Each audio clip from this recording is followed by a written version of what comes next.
started. We interrupt the EFF media briefing to go to the President. During a time of great hope and also a time of great difficulty. Difficulty because we are in the midst of the worst economic crisis in our country's recent history, which has seen a dramatic increase in unemployment and hunger and a significant decline in economic growth. We're also in a time of hope because we are already starting to see the results of our efforts to recover and to rebuild. In the GDP figures released by Stats SA this week, there are encouraging signs of a revival in many sectors of our economy. And there's also encouraging signs of rising business confidence. We are indeed seeing the green shoots that are emerging after a devastating fire. We're witnessing, as I predicted in the State of the Nation address only a few months ago, the rebirth of our resilient fynbos.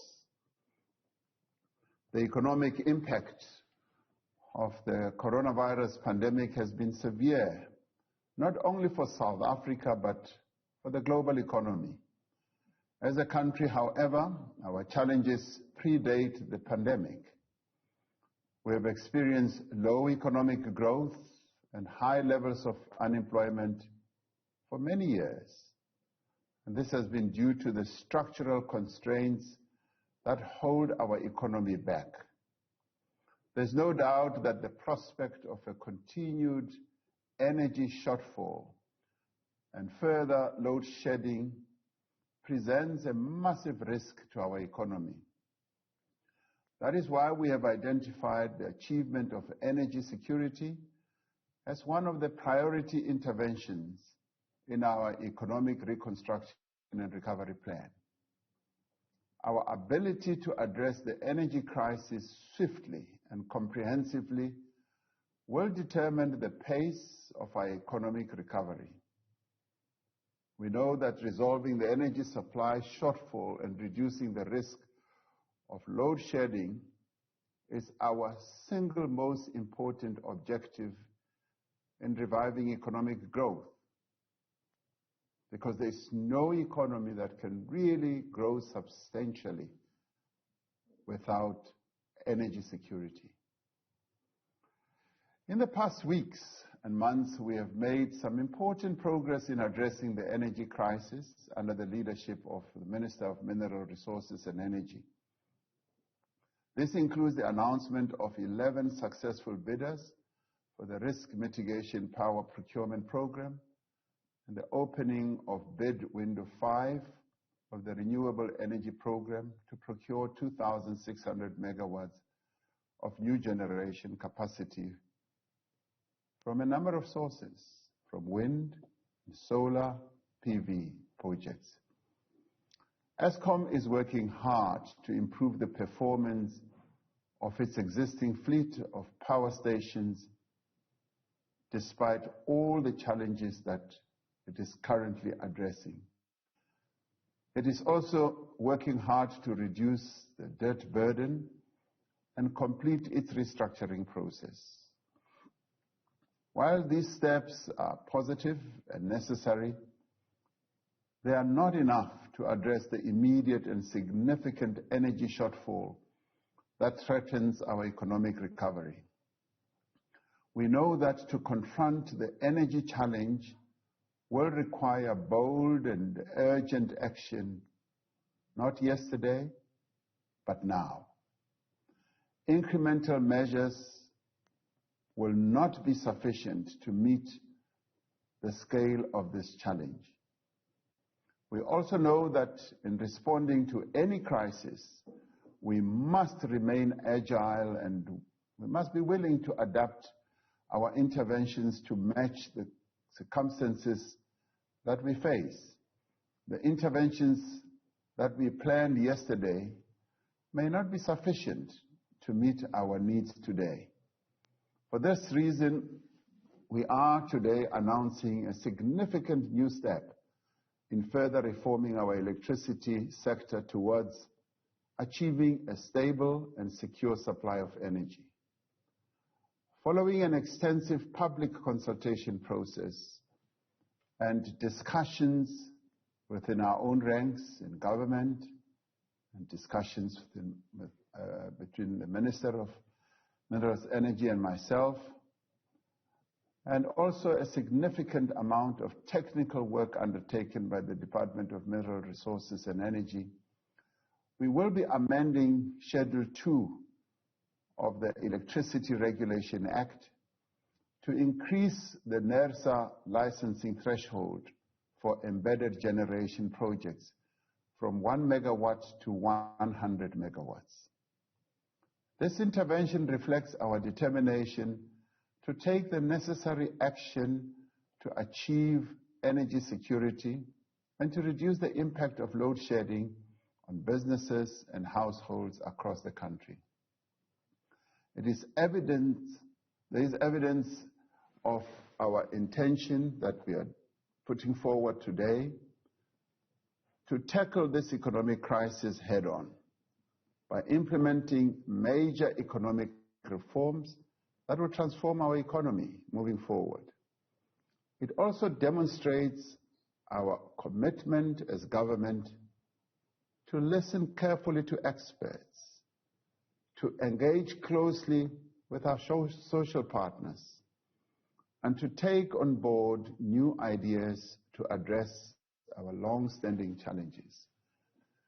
This measure will be crucial in developing a response to the energy crisis that is ambitious enough, bold enough, and urgent enough. The amended regulations will exempt generation projects up to 100 megawatts in size from the NERSA licensing requirement, whether or not they are connected to the grid. This will remove a significant obstacle to investment in embedded generation projects. Generators will also be allowed to wheel electricity through the transmission grid, subject to wheeling charges and connection agreements with ESCOM and relevant municipalities. However, generation projects will still need to obtain permits, a grid connection permit, to ensure that they meet all the requirements for grid compliance. This will ensure that we are able to bring online as much new capacity as possible without compromising the integrity and stability of our energy system. Generation projects will also need to have their registration approved by NERSA to verify that they have met these requirements and to receive authorization to operate. And this will all be done within a set time frame where projects do not wait for years and years. Municipalities will have discretion to approve grid connection applications in their networks based on an assessment of the impact on their grid. They will also have to undertake an environmental impact assessment and all other requirements of existing legislation. This will ensure that while we enable as much new generation capacity as possible to come online, we also will be ensuring the orderly development of the energy system that is regulated, yes, by NERSA and overseen by our Department of Minerals and Energy. This reform is expected to unlock significant investment in new generation capacity in the short and medium term, and it will enable companies to build their own generation facilities to supply their energy needs. This in turn will increase the availability of supply of energy and reduce the burden on ESCOM. allowing Eskom to proceed with its intensive maintenance program and to reduce its reliance on expensive gas and diesel turbines. The final version of the amendment to Schedule 2 will be published by the Department of Minerals and Energy within the next 60 days or even sooner.